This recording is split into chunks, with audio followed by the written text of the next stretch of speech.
कुछ महीनों पहले गुजरात और हिमाचल प्रदेश समेत 5 राज्यों के विधानसभा चुनाव खत्म हुए थे। नतीजा सभी के सामने है, लेकिन सबसे ज़्यादा दिलचस्प चुनाव रहा हिमाचल प्रदेश का, क्योंकि हिमाचल प्रदेश में जितने भी चुनावी पंडित थे सभी के अंदाजे धरे के धरे रह गए और हिमाचल में वो हुआ जिसका अंदाज़ा किसी को भी नहीं था। लोग कह रहे थे कि वहाँ पर जो मुकाबला है कड़ा होगा और बहुत करीब का होगा, लेकिन ऐसा नहीं हुआ। आप सोच रहे होंगे कि मैं कर्नाटक में खड़े होकर हिमाचल प्रदेश की बात क्यों कर रहा हूँ, तो जनाब थोड़ा सा ठहरिए ज़रा। फ़र्क इतना है कि कर्नाटक में जो पूरा का पूरा विपक्ष है वो बिल्कुल हिमाचल के अंदाज में सियासी रण को खेलने की कोशिश कर रहा है, लेकिन फ़र्क यहाँ पर सिर्फ इतना है कि बीजेपी यहाँ पर पूरी तरह से सतर्क है। किसी भी तरह का ओवर कॉन्फिडेंस अभी तक मुझे तो बीजेपी में नज़र नहीं आता। इसी वजह से जो बीजेपी का पूरा शीर्ष नेतृत्व है वो यहाँ पर खूंटा गाड़ कर बैठ गया है।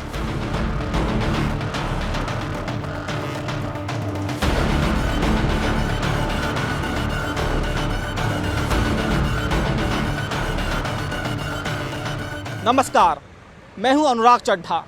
दरअसल मैं समझने आया हूं कर्नाटक का सियासी रण, जो यहाँ के लोग हैं वो किसको इस बार कर्नाटक का सिंहासन देना चाहते हैं। तो आइए मेरे साथ इस प्रोग्राम में आप भी समझने की कोशिश करिए कि कर्नाटक का जो सियासी ऊँट है वो किस करवट बैठ रहा है। इसके अलावा कर्नाटक चुनाव का उत्तर प्रदेश कनेक्शन क्या है, ये भी आपके लिए जानना बेहद ज़रूरी है। तो चलिए कार्यक्रम की शुरुआत कर्नाटक के यूपी कनेक्शन के साथ ही करते हैं।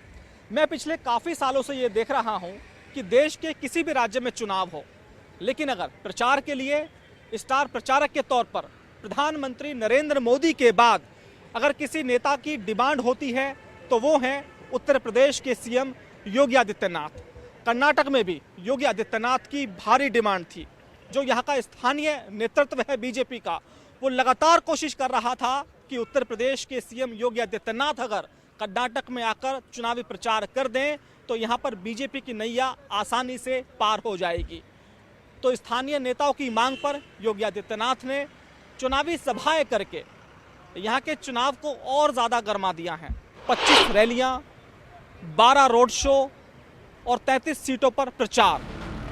ये आंकड़े हैं कर्नाटक में हुए विधानसभा चुनाव में योगी के प्रचार के, जिसका नतीजा रहा है कि प्रदेश की इन 33 सीटों में से बीजेपी को करीब 30 सीटों पर जीत मिली। योगी के इस करिश्माई प्रचार का नतीजा रहा कि 2018 में बीजेपी 104 सीटों के साथ सबसे बड़ी पार्टी बनकर उभरी। जाहिर है, ऐसे में जबकि योगी आदित्यनाथ का कद राष्ट्रीय राजनीति में और मजबूत हुआ है, एक बार फिर कर्नाटक चुनाव में उनकी भारी डिमांड है। लिहाजा योगी ने भी स्टेट यूनिट को निराश नहीं किया और पहुंच गए कर्नाटक दौरे पे, जहां उन्होंने अपने अलग अंदाज में भाषण देते हुए मौजूद जनसमूह को जोश से भर दिया। ऐसे दौर में जबकि यूपी में निकाय चुनाव का शोर है, उसके बाद भी अपने बिजी शेड्यूल से समय निकालकर कर्नाटक पहुंचे योगी आदित्यनाथ ने यूपी और कर्नाटक के सांस्कृतिक संबंधों का भी जिक्र किया। इसके लिए उन्होंने भगवान श्री राम और महाबली हनुमान जी का उदाहरण भी दिया। कर्नाटका प्रभु राम और प्रभु हनुमान की भूमि, तो प्रभु राम और हनुमान जी की मिलन की भूमि है ही। माता सबरी ने भी अपने जूठे बेर प्रभु राम को यही खिलाए थे। याद रखना, प्रभु राम की गाथा को रामायण के माध्यम से जन जन तक पहुंचाने का कार्य महर्षि वाल्मीकि ने ही किया था। उत्तर प्रदेश के अंदर वाल्मीकि जयंती के दिन हर देव मंदिर में रामायण पाठ होता है, हर देव मंदिर में रामायण पाठ होता है। वाल्मीकि जी के नाम पर उत्सव होते हैं, सबरी महोत्सव होते हैं। बजरंगबली का भव्य मंदिर अयोध्या में पहले से स्थित है और अब तो अयोध्या में प्रभु राम का भव्य मंदिर का भी निर्माण कार्य हो रहा है। कर्नाटका आप कह सकते हैं कि वहाँ कन्नड़ बोली जाती है, तो योगी आदित्यनाथ धारा प्रवाह हिंदी में बोलते हैं, तो उनका भाषण कैसे लोगों के पास जाएगा। लेकिन हिंदी भी कर्नाटक में समझने वाले उनकी कमी नहीं है, हिंदी भी लोग समझ रहे हैं वहाँ पर।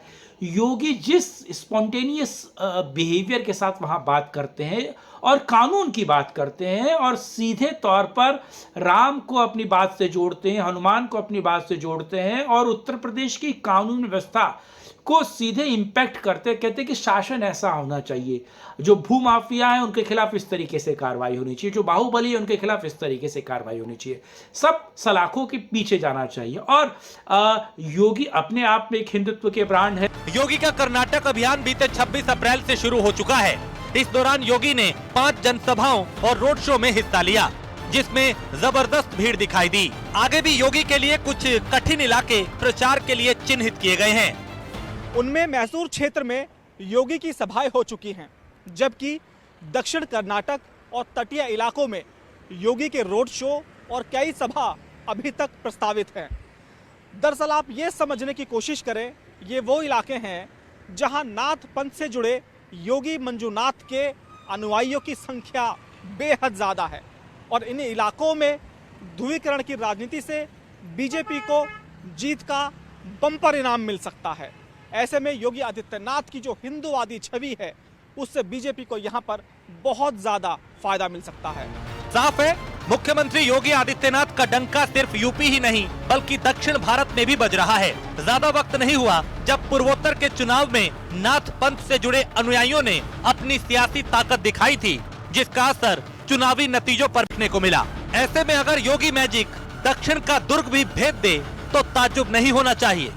कर्नाटक और यूपी, हनुमान और राम को एक तराजू में तौल के एक आध्यात्मिक, बौद्धिक और भावनात्मक एकता, जोड़, संबंध तो पैदा कर दिया है कर्नाटक वोटर्स में और यूपी में योगी जी ने। जी हाँ, कर्नाटक चुनाव में योगी फैक्टर लोगों के सिर चढ़कर बोल रहा है। 2018 में योगी आदित्यनाथ को कर्नाटक का स्टार प्रचारक बनाया गया था। हालांकि उस वक्त सिर्फ बीजेपी ने एक प्रयोग भर किया था। अब उस प्रयोग को पूरी ताकत के साथ आजमाने की तैयारी में है बीजेपी। तो आइए आगे जानेंगे कि कर्नाटक चुनाव में मोदी और अमित शाह के बाद अगर योगी का जादू लोगों के सिर चढ़कर बोल रहा है तो इसकी बड़ी वजह क्या है। क्या योगी आदित्यनाथ का हिंदूवादी होना ही इसकी बड़ी वजह है या कुछ और? तो आप जुड़े रहिए हमारे साथ। कुछ महीनों कर्नाटक की सियासत में लिंगायत समुदाय एक बड़ी ताकत है। जैसे गुजरात में पटेल समुदाय, कर्नाटक के चुनाव में लिंगायत समुदाय को दरकिनार करके राजनीति करना बिल्कुल असंभव है। लेकिन नाथपंथियों ने 2018 में जो सियासी ताकत दिखाई थी, उसके बाद ये बात कही जा रही है कि भले ही नाथपंथ वाले कर्नाटक की सियासत में लिंगायत का विकल्प ना हो, लेकिन इसकी काट जरूर है। इस बात से कोई भी इनकार नहीं कर सकता। कर्नाटक के रण में योगी का दमदार आगाज, चुनावी गेम को बदलेंगे योगी। योगी है तो मुमकिन है। बीजेपी ने योगी को कर्नाटक में फ्रंट फुट पर खेलने के लिए भेजा है। सवाल उठता है कि आखिर क्यों? क्या सिर्फ योगी का हिंदुत्ववादी चेहरा ही इसकी एकमात्र वजह है या फिर योगी के पास कोई खुद का अपना करिश्मा है जो उन्हें अलग खांचे में फिट करता है? यूपी में ही नहीं बल्कि कर्नाटक में भी योगी है तो मुमकिन है, ये समझने के लिए आपको 5 साल पीछे जाना पड़ेगा, जब योगी ने 2018 के चुनाव में कर्नाटक में ताबड़तोड़ रैलियां की, जिसका नतीजा ये रहा कि जिन 33 सीटों पर योगी ने प्रचार किया, उनकी 30 सीटों पर बीजेपी उम्मीदवार जीत गए थे। जाहिर है ये किसी करिश्मे जैसा ही था। योगी जी की एक चुनावी कला है जो पिछले 2 साल से मैं देख रहा हूँ। जिस राज्य में जाते हैं ये तो तनाव पैदा कर देते हैं और उस तनाव के बहाव में कई वोट भारतीय जनता पार्टी को मिल जाते हैं जो अमूमन बीजेपी को न मिलते। तो योगी जी का योगदान रहा है बीजेपी की वोट बढ़ाने में। योगी जी की तरह नाथ संप्रदाय का केंद्र रहा है। गोरखपुर और आदि चिंचनगिरी यूपी और कर्नाटक में साथ रहे हैं नाथ संप्रदाय के, मच्छिंद्रनाथ के। तो उसी वजह से योगी जी का बहुत बड़ा असर पड़ता है कर्नाटक के उन मतदाताओं में जो नाथ संप्रदाय के हैं। योगी का पिछला प्रदर्शन ये बताने के लिए काफी है कि योगी का जलवा किस कदर कर्नाटक के वोटरों के सिर चढ़कर बोल रहा है। लेकिन बात सिर्फ यहीं तक नहीं है, बात इससे आगे की है। अगर आप सोच रहे हैं कि सिर्फ योगी का चेहरा ही कमाल कर रहा है तो ऐसा नहीं है, बल्कि इसके पीछे योगी की पृष्ठभूमि भी है। जी हाँ, हम बात कर रहे हैं गुरु गोरक्षनाथ और गोरक्षपीठ की, जिसकी जड़ें कर्नाटक की सियासत में जड़ों तक है। कर्नाटक में नाथ पंथ से जुड़े करीब 72 से ज्यादा मठ और मंदिर हैं। खास बात यह कि नाथ पंथ की सबसे बड़ी पीठ गोरक्षपीठ है, जिसके महंत योगी आदित्यनाथ हैं। इतना ही नहीं, नाथ पंथ की सबसे बड़ी संस्था अखिल भारतीय अवधूत 12 पंथ योगी महासभा के अध्यक्ष भी योगी आदित्यनाथ हैं। नाथ संप्रदाय की ट्विन सिटी मंगलुरु और उडुपी के आसपास कई मठ हैं। इसके अलावा 13 जिलों में ये संप्रदाय गहरा प्रभाव रखता है। नाथ पंथ के अनुयायी करीब 100 विधानसभा सीटों पर फैले हैं। समझना मुश्किल नहीं है कि कर्नाटक की सियासत में नाथ पंथ के अनुयायियों का कितना बड़ा सियासी असर है। वैसे भी कर्नाटक की राजनीति लिंगायत और वोकलिंगा समुदाय के इर्द गिर्द घूमती रही है। एक सियासी हैसियत के रूप में नाथ पंथ की अलग पहचान 2018 के चुनाव के बाद ही बनी है। ऐसे में लिंगायत समुदाय और वोकालिंगा समुदाय में अगर बीजेपी से कोई नाराजगी होती है तो उसका डैमेज कंट्रोल नाथ पंथ के अनुयायी कर सकते हैं, क्योंकि योगी आदित्यनाथ उनके लिए सिर्फ राजनेता ही नहीं बल्कि उनकी सबसे बड़ी पीठ गोरक्षपीठ के महंत भी हैं। जाहिर है, नाथ पंथ के सबसे बड़े चेहरे फिलहाल उत्तर प्रदेश के सीएम योगी आदित्यनाथ हैं, जिनसे नाथ पंथियों का सियासी जुड़ाव क्या है इस पे चर्चा अलग बात है, मगर धार्मिक और भावनात्मक जुड़ाव बहुत बड़ा है। ऐसा इसलिए भी क्योंकि मंगलुरु का कादली योगेश्वर मठ का मंगलुरु के आसपास वैसा ही प्रभाव है जैसा कि यूपी में गोरखनाथ मठ का। मान्यता है कि गोरखनाथ के गुरु मतेंद्रनाथ विष्णु तो मंगला देवी लक्ष्मी के अवतार हैं। मंगला देवी के नाम पर ही इस जगह का नाम मंगलोर पड़ा, जो बाद में मंगलुरु हो गया। नाथ एक्चुअली नाथ संप्रदाय के मानने वाले लोग ज़्यादातर ये देखते हैं कि सत्ता में कौन आ रहा है और किस तरीके से उनको फ़ायदा मिल सकता है। अगर योगी आदित्यनाथ जाते हैं वहाँ तो एक तरीके से उनका जुड़ान होगा और वो कनेक्ट करेंगे और वो कनेक्शन कहीं ना कहीं बीजेपी को फ़ायदा देगा। यानी कि योगी आदित्यनाथ का कद कर्नाटक के नाथपंथियों में एक नेता से ज़्यादा धार्मिक गुरु के रूप में सबसे ज़्यादा है। और जब बात धर्म की आती है तो बाकी सारे मुद्दे साइड में हो जाते हैं। उसमें भी कर्नाटक जैसा प्रदेश जिसकी राजनीतिक बुनियाद ही सामुदायिक आधार पर टिकी हुई है, यानी कि योगी आदित्यनाथ की एंट्री ने कर्नाटक की सियासत में लिंगायत और वोकलिंगा के अलावा एक नाथ पंथ का अलग विकल्प तैयार कर दिया है, जो योगी आदित्यनाथ के रहते हुए कहीं भी दाएं बाएं जाने वाला बिल्कुल नहीं है। तो ये तो हुई योगी आदित्यनाथ की बात। तो आइए मैं आपको अब समझाने की कोशिश करता हूं कि प्रधानमंत्री नरेंद्र मोदी ने अपने अंदाज में कर्नाटक के समीकरण कैसे बदल दिए। तो आप जुड़ 4 महीने और 9 दौरे, ये तो सिर्फ प्रधानमंत्री नरेंद्र मोदी के चुनाव की महज बानगी भर है। सवाल ये उठता है कि आखिर कर्नाटक चुनाव में प्रधानमंत्री नरेंद्र मोदी के ताबड़तोड़ दौरे क्यों हो रहे हैं? सिर्फ एक राज्य के लिए पूरी की पूरी बीजेपी ने इतनी ताकत क्यों झोंक दी है? दरअसल इसको समझने के लिए सबसे पहले आपको दक्षिण राज्यों के सियासी मिजाज को समझना बेहद ज़रूरी है, जो कभी चेहरे के इर्द गिर्द रहता है और कभी विचारधारा पर सिमट कर रह जाता है। यानी कि कब दक्षिण राज्यों का मिजाज पलट जाए, किस तरफ बह जाए, इसकी कोई गारंटी नहीं।